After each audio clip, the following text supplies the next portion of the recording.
Good afternoon, and thanks for joining us. The Prince Albert Grand Council is calling on the federal government to re-examine how wildfire funds are distributed. Last week, the federal government announced a commitment of over $45 million for 30 wildland fire risk projects across Canada. The Grand Council says the funds were already committed last year and that $500,000 awarded for the project doesn't reflect that the Grand Council's communities are in some of the highest wildfire risk areas in the country. CTV has reached out to the federal government for comment.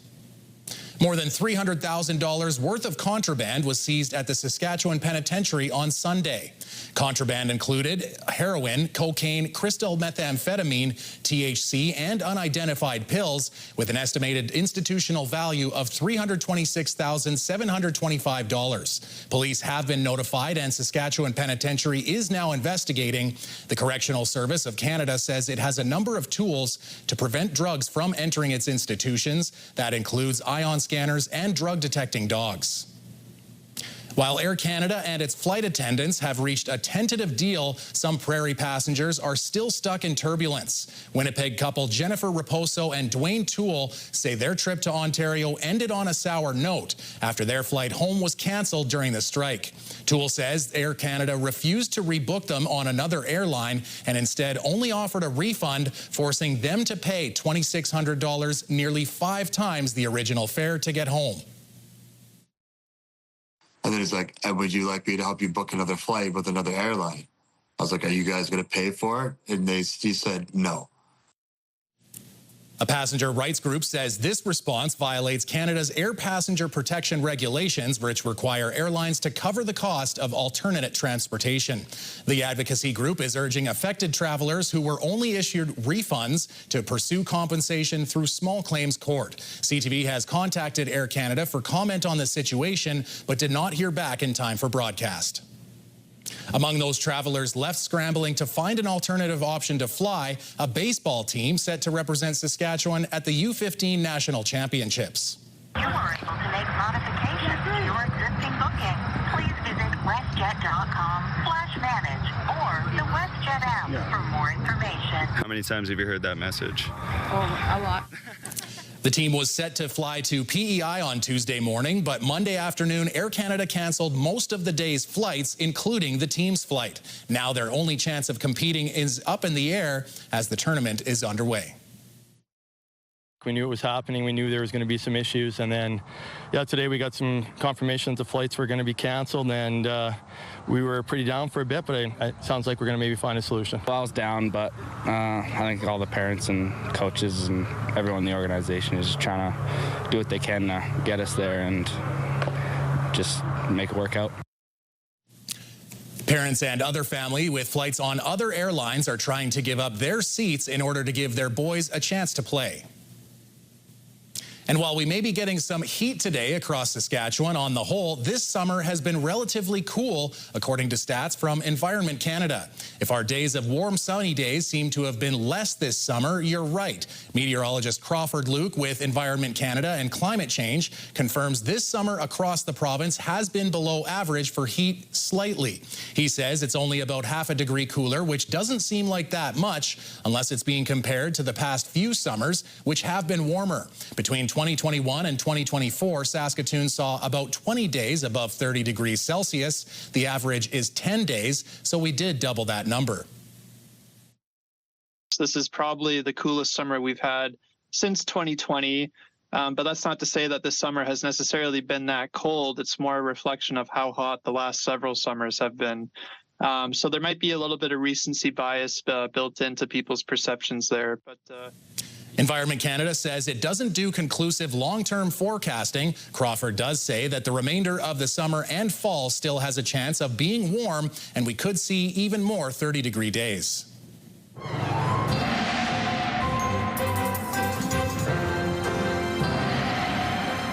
So there you go, Jeff, from the horse's mouth. They say we could be a little bit cooler, and is it looking like that as you look into the skies and into the forecast? Oh, right now, certainly cooling off a little bit, but it's not like it's, oh my goodness, you know, here comes fall. It's just going to drop off a little bit. We'll talk about the specific numbers a little later on, but let's take a quick look at what's going on our satellite and radar shot here. And really not a lot of active weather across the Prairie Province. There's a little something popping up there in Alberta where there's some action in BC. But in Saskatchewan and Manitoba, not really a lot. This, what you see down here is called ground clutter. The radar is getting, tricked by the heat. But we'll talk about the specific numbers in the forecast a little later on. Family and friends of a Saskatoon homicide victim are renewing calls for answers. Standing outside Saskatoon Police Headquarters, Amelia Greyeyes is demanding justice for her brother. In March of 2023, 54-year-old Aaron Gamble was found dead in a dumpster in the Meadow Green neighborhood. Hours before his body was found, video from Saskatoon Police shows 3 people walking up to the dumpster and putting something inside it. No arrests have been made in this case. Greyeyes says while police contact her on a monthly basis, the lack of progress is frustrating. I hope to accomplish, to keep the ball rolling. In fact, to more or less to have more resources added to this so more answers can be found. There are some circumstances similar to this where we solve them quickly. Some are more of a mystery. Some require an awful lot of investigative resources and expertise. And this is one case where we have not gotten to the finish line yet. Saskatoon Police encourage anyone with information on Gamble's death to contact them or Crime Stoppers. A Saskatoon woman is one of 2 people charged with drug trafficking offenses following a drug bust in a parking lot in Martensville. Here's a look at what police took into evidence on August 7th. Officers located 2 people in a parked vehicle as part of an investigation looking into illicit drugs destined for the Spiritwood area. Cocaine, crack cocaine, meth, as well as almost $8,000 in cash and weapons were seized. A 45-year-old Saskatoon woman and a 55-year-old man from Pelican Lake are now facing a string of charges.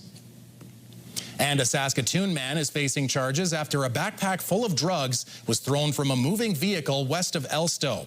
RCMP say officers tried to stop the vehicle along Highway 16 on August 14th. It did not stop, and police say the bag was thrown out of a window and the vehicle sped off. It was found abandoned in a parking lot near Allen. 2 people in the vehicle were released. A third person, a 45-year-old man, is facing charges related to drug trafficking and dangerous driving, as well as fleeing from police. BHP now confirms that production at the second stage of its Jansen potash mine will be delayed until 2031, 2 years later than planned. The initial stage of the mine is 68% complete, but first potash production in the initial stage has also moved back to its original mid-2027 target.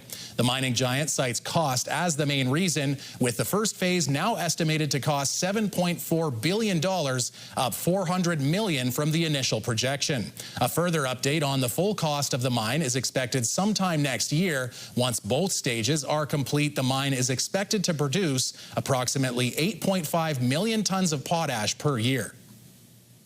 Farm Credit Canada is extending its trade disruption supports to canola producers. The Regina-based company says in light of new tariffs affecting canola seed exports, it's offering relief for customers who meet lending criteria. Options include deferral of payments and additional loans of up to $500,000. The new canola tariffs, which went into effect last week, saw China place an additional 75.8% duty on Canadian canola imports. And that's causing strain for producers across the country. Saskatoon is reporting another round of positive Dutch elm disease cases as city crews continue to find more wood on people's properties.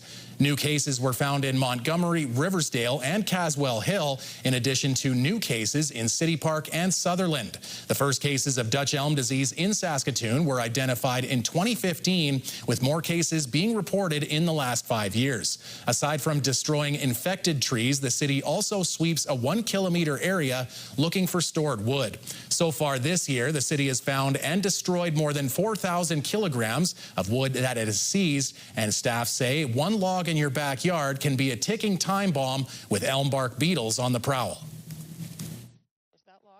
they get the fungus on them, and they will fly to nearby healthy trees to feed and transmit that fungus to all of those trees. So one log can kill hundreds of trees, which then extrapolates out to thousands of trees if not checked. So that is why it's so important. Dutch elm can be prevented by never storing elm wood for any period of time, not pruning elm trees between April and August, and by taking any elm wood to the landfill free of charge. SaskTel's obligation to the Canadian Radio, Television and Telecommunications Commission is requiring them to print home phone books as expired. But that doesn't mean the Saskatchewan phone book is going away anytime soon. According to SaskTel, nearly 12,000 Saskatchewan businesses advertise in the phone books, and the company is still seeing a demand from people who simply prefer a physical book to the online option. So there are no plans to cease production of phone books here in Saskatchewan anytime soon. That doesn't necessarily mean that we are going to stop or change the way that we distribute phone books. It just provides SaskTel with the flexibility to evolve the way that we distribute phone books in the future. SaskTel noted that all phone books are 100% recyclable, so any unused books will not harm the environment. When we come back, get out your popcorn and enjoy the big screen. Jeff Rogstad finds out about some films showing at the Real Rave Film Fest.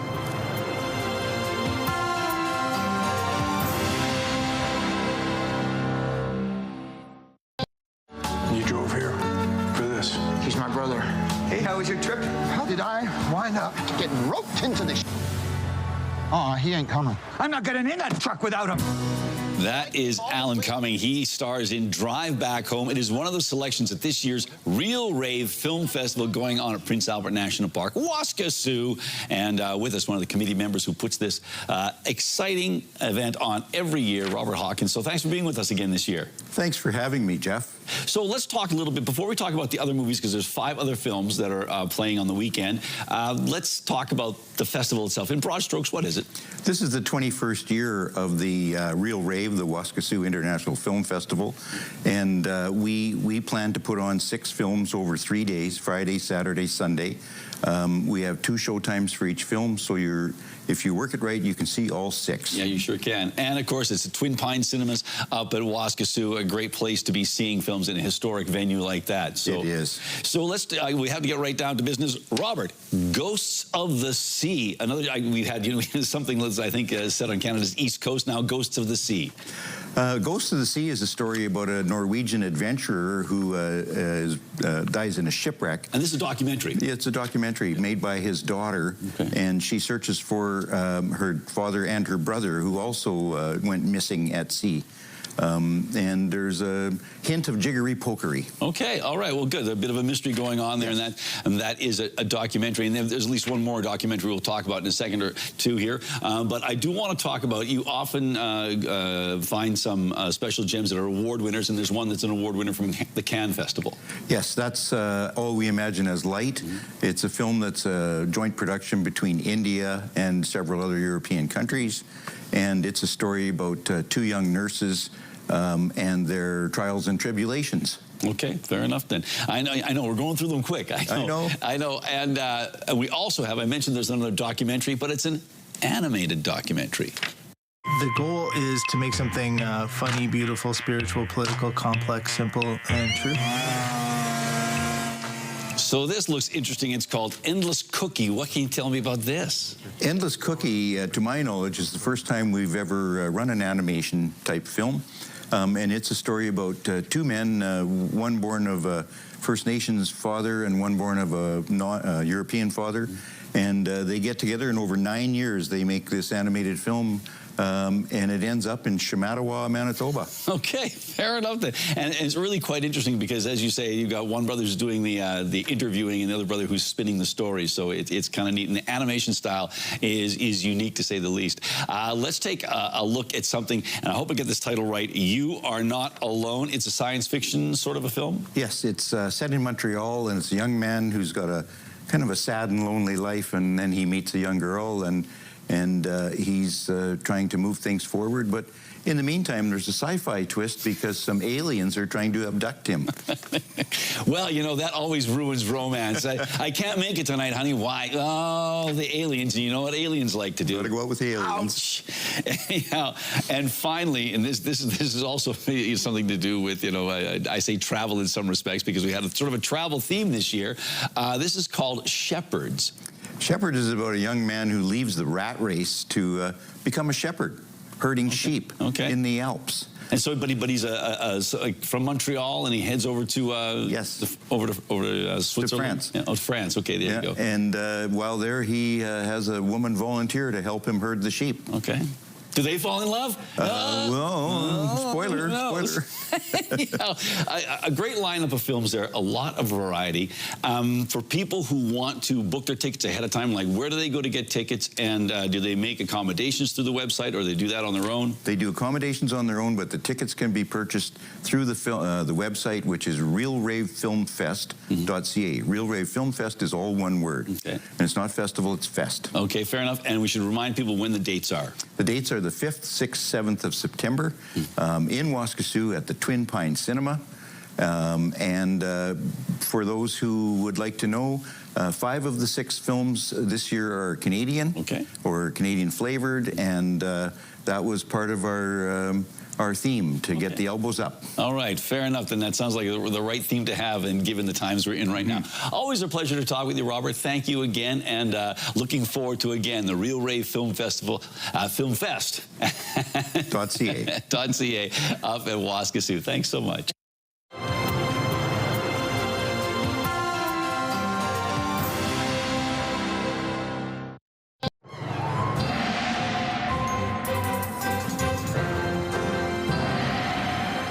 Well, Jeff, we know where you're going to be if you take a couple of sick days in the first week of September there. But before we get to then, what kind of weather are we going to have here?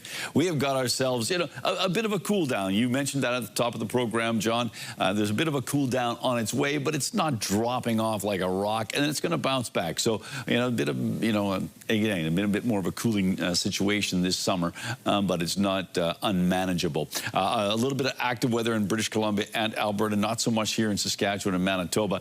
But we may see something a little later on in the week in some locations. But let's take a look right now at the future cast. And the computer modeling indicating, a few spotty areas of active weather, a little something showing up in the northern part of the province. But right now, central and southern parts of Saskatchewan, scattered showers at best. Okay, here we go with our numbers. So let's start off with the Spiritwood area, looking at 12 degrees overnight, 13 for the Battlefords, 12 for Candle Lake and Nipawin, 12 as well in Rostern. Partly cloudy skies in Birch Hills, 13, and ditto that sky condition and temperature for Melfort in the overnight. Now, as we make our way into Wednesday, well, Spiritwood, there's a chance of showers and a risk of a thunderstorm on Wednesday. 24 degrees, 27 under mainly sunny skies in the Battlefords, 26 in Candle Lake and Birch Hills and Rostern, and 27 in both Melfort and Nipawin. And as you can see, mainly cloudy skies prevail in those last 5 communities I mentioned.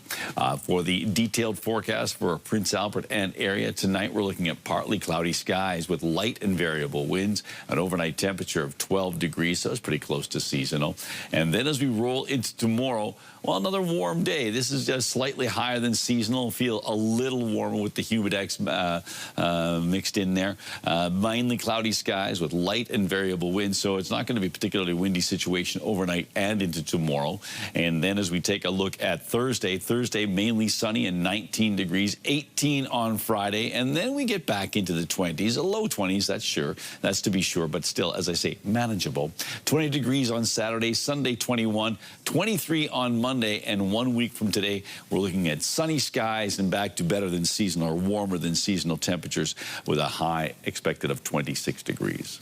And I didn't ruin your plans for September, did I? Are you planning on taking some time away and getting up and checking out some films? Or? I do have some plans. We'll tell people more about that as we get closer to September. Absolutely. Well, that's great to hear. The Saskatchewan Roughriders, meanwhile, their defensive unit has been on a roll of late. What they now have not allowed an offensive touchdown in the last 8 quarters of football. They held Montreal out of the end zone, winning 34-6 in Week 9. Then after a bye week, the Riders held Hamilton to just 9 points. They've also sacked the quarterback 7 times and forced 7 turnovers in those 2 games.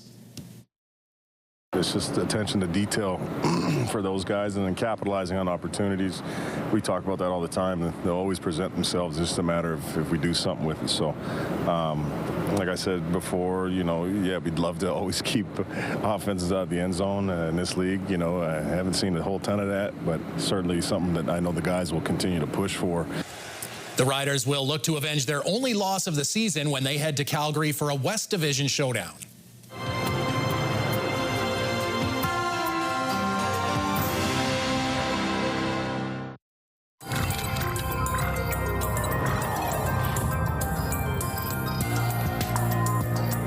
Health Canada has approved the drug Ozempic to reduce the risk of further kidney decline among patients with type 2 diabetes. An international clinical trial showed the risk of kidney function significantly deteriorating or failing was 24% lower in patients taking Ozempic compared to those taking a placebo injection.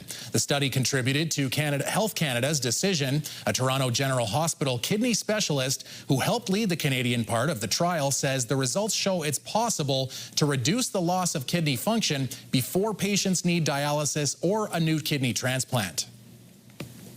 Saskatchewan pharmacists will soon be able to take new training to allow them to substitute medications under certain conditions. The province says the move will allow pharmacies to make faster adjustments based on availability and patient needs in case of issues like supply disruptions or shortages. Training will be overseen by the Saskatchewan College of Pharmacy Professionals, as will the circumstances where pharmacists can make substitutions. So there you go, Jeff. We had a couple of older, I guess, and this is probably more of our time, but we remember the Air Bud movies, isn't that right? That's true, well, exactly. The search for the next Air Bud has begun, and contestants are now submitting their applications. Okay.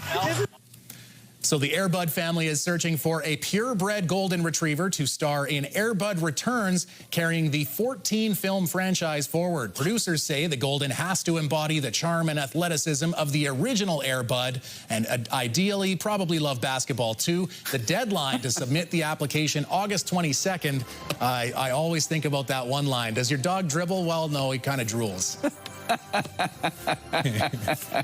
They don't make them like those anymore, do they? That's good reason. That's good, actually.